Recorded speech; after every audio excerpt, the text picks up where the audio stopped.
Hi everyone, welcome to today's video. For today, we're gonna be making this really adorable painted poppies card. I absolutely love this. There was a fuzz on it. I love this. I love this so much that I actually created like some card packs for myself, or just some cards to have on hand using this design. So I love it so much. It's so versatile. So if I show you, here. So this is the one that we're going to be making today. We'll get into all of the supplies here in a second, but just to kind of talk to you guys about why I love this card so much is it's very versatile, like I was just saying. So this is the exact same card with just a different color on the flowers. So this was Flirty Flamingo, I believe, is what I used for the pink. And then all you have to do is change the sentiment. So instead of happy birthday, you can change it to thank you and have some really easy thank you cards. And then you could even change up the design on the flower, and that changes the look entirely. So I really love this design because it is so easy and it's so versatile. I whipped up, how many of these did I do?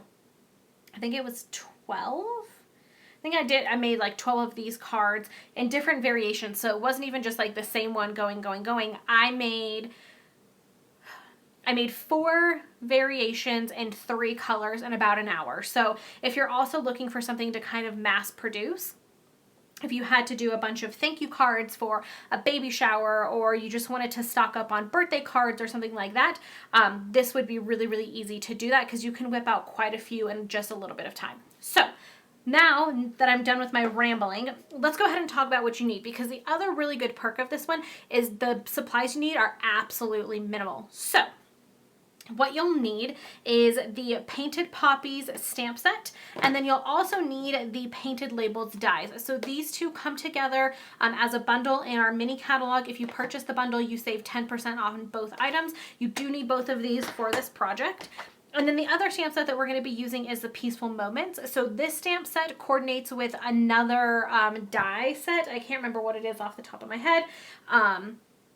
And it's all part of the Painted Poppy suite that is in our catalog. So all of these go together really well. Again, if you want to mass produce some cards and have a lot of really good cards on hand, this is a good set to use as well, because you have such a variation in the different types of sentiments that you have. So I would say this is one that you definitely want to have on hand, as well as the poppies, because they're just so versatile and so easy to use. So that's my spiel for today.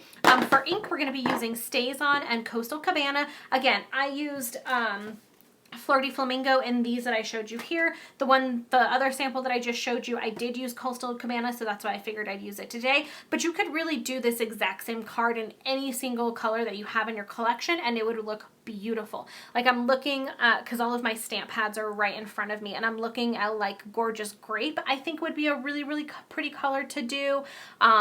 Ooh, Seafoam. What is it? Seafoam something. That's what that color's called, right? I'm not crazy.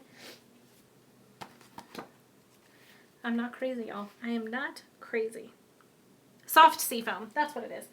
See, I'm not crazy. That would be really pretty. I will say that it probably is going to work better with really light colors or really vibrant colors. So I would say the subtles and the brights, those collections are probably what I would think would look best, because when you start to get into some of the deeper shades, the definition of your flower, which is here in the black, is probably going to be lost just a little bit.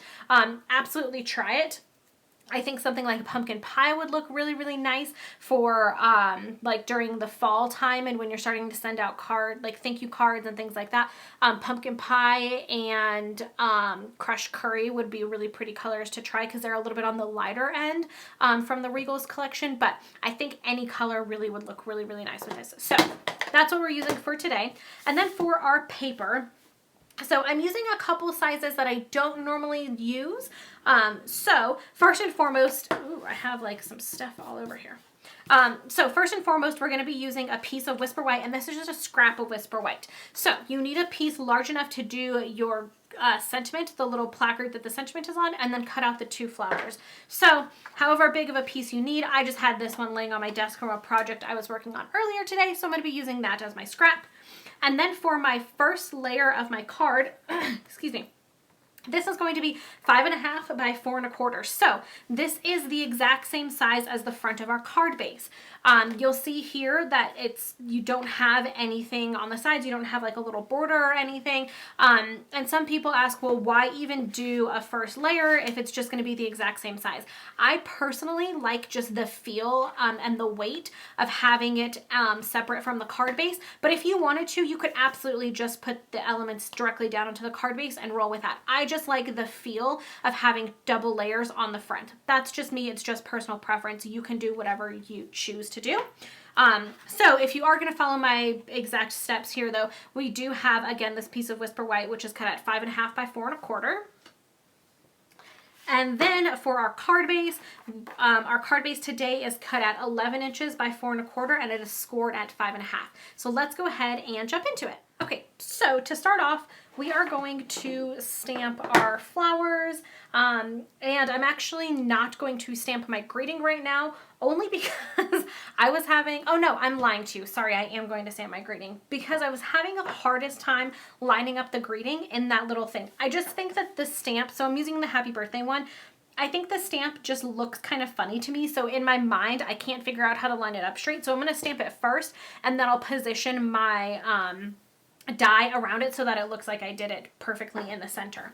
So that's my fun little cheat in case you guys were curious. So I'm going to first and foremost take my stays on here, and I'm going to ink up my large flower. Now, you will see here on this one, as well as when we stamp the inner bit of the flower, I have an arrow on it. And the reason that I did that is because I played around for a very long time with the orientation that I liked of the two of these images together, because this background doesn't completely sit perfectly in the flower, in the large flower.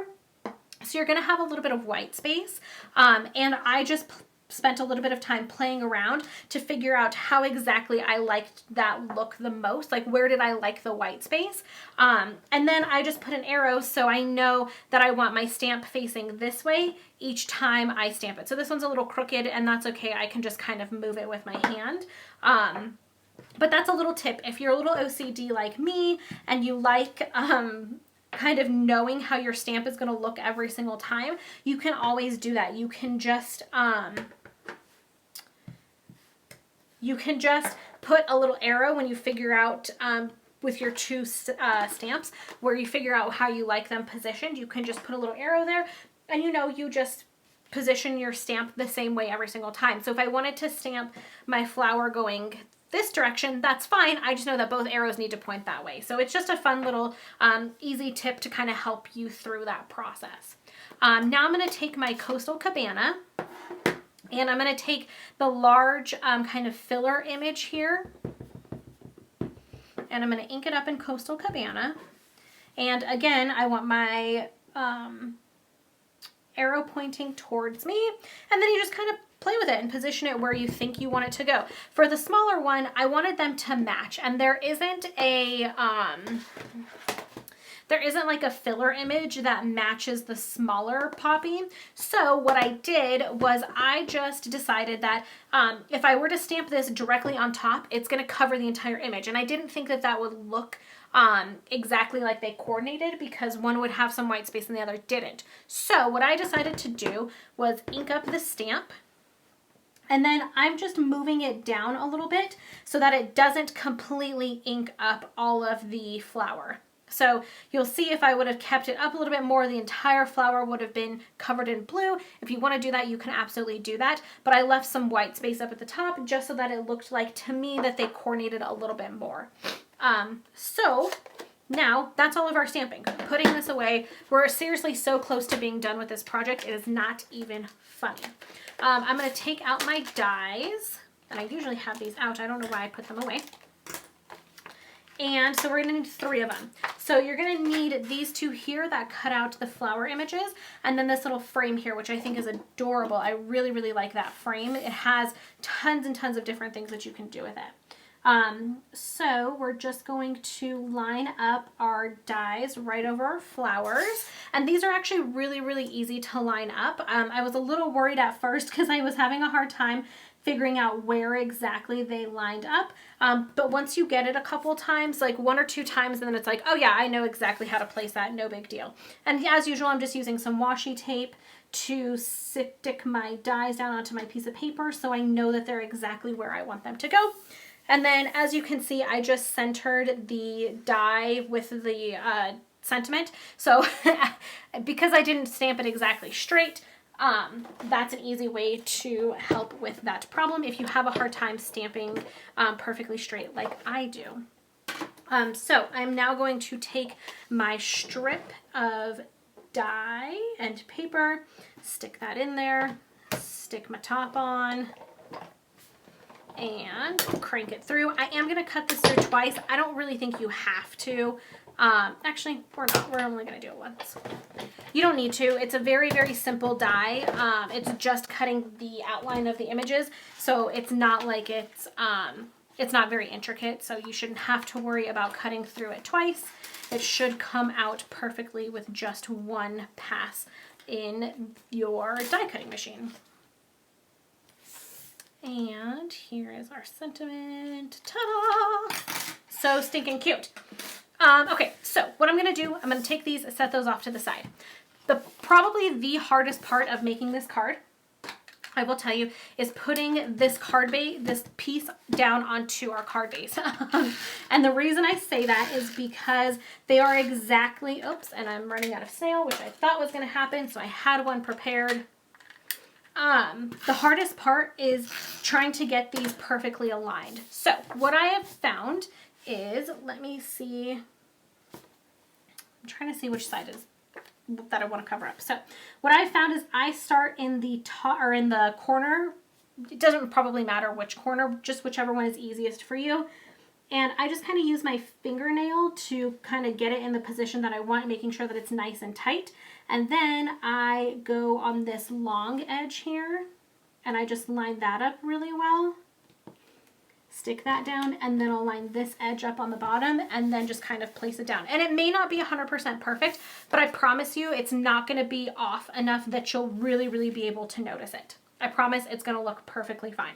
So now let's bring in our little die cuts here. So I'm going to put just some regular old snail on the back of the 2 flowers.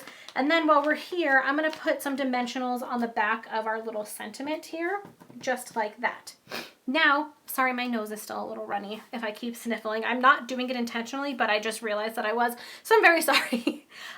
So what I'm going to do is I want to place my flowers in the left bottom corner. I want the little smaller one to be almost halfway up the page and to the very left side. And then this one, I want almost at the very bottom, kind of overlapping just a smidge. So I'm going to put it about there. And then my little sentiment is going to go right over those in the left, or I'm sorry, in the right corner of the flowers.